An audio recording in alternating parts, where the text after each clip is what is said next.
திருமங்கலத்தில் மகள் காதல் திருமணம் செய்ததால் இரு குடும்பத்தினரிடையே ஏற்பட்ட தகராறு காரணமாக காதலன் சகோதரி வீட்டில் பெட்ரோல் குண்டு வீசிய சம்பவத்தில் பெண்ணின் தந்தை சகோதரன் கைது செய்யப்பட்டுள்ளனர். தலைமறைவான இருவரை தேடி வருகின்றனர்.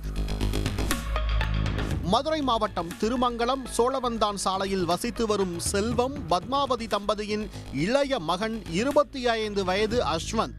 இவர் திருமங்கலம் பழனியாபுரத்தைச் சேர்ந்த கவிராஜன் மகளான 24 வயது அனிதாவை 4 வருடமாக காதலித்து வந்துள்ளார். இருவரும் ஒரே சமூகத்தைச் சேர்ந்தவர்கள் என்றாலும் இந்த காதலுக்கு பெண்ணின் வீட்டில் கடும் எதிர்ப்பு தெரிவித்துள்ளனர். கடந்த 5 மாதத்துக்கு முன்பு எதிர்ப்பை மீறி இருவரும் திருமணம் செய்து கொண்டனர். காவல் நிலையத்தில் நடந்த பேச்சுவார்த்தையில் அனிதா பெற்றோருடன் செல்ல விருப்பமின்றி காதலனோடு சென்று விட்டதால் பெண் வீட்டார் ஆத்திரத்தில் இருந்துள்ளனர். இதன் காரணமாக அடிக்கடி இரு வீட்டாருக்கும் இடையே தகராறு நடந்து வந்துள்ளது.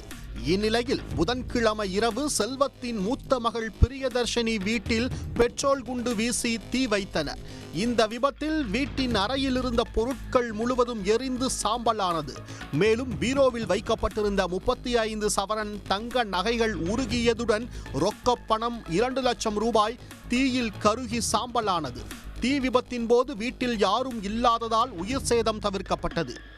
அஸ்வந்தின் தந்தை செல்வம் மற்றும் பிரியதர்ஷினியின் கணவர் திருமங்கலம் நகர் காவல் நிலையத்தில் அளித்த புகாரின் அடிப்படையில் போலீசார் விசாரணை நடத்தி மணமகளின் தந்தை கவிராஜன், சகோதரர் கௌஷிக், உறவினர்கள் சாந்தகுமார், செல்வம் ஆகிய 4 பேர் மீது வழக்கு பதிவு செய்தனர். இந்நிலையில் கவிராஜன் மற்றும் கௌஷிக் ஆகிய 2 பேரை போலீசார் கைது செய்துள்ளனர்.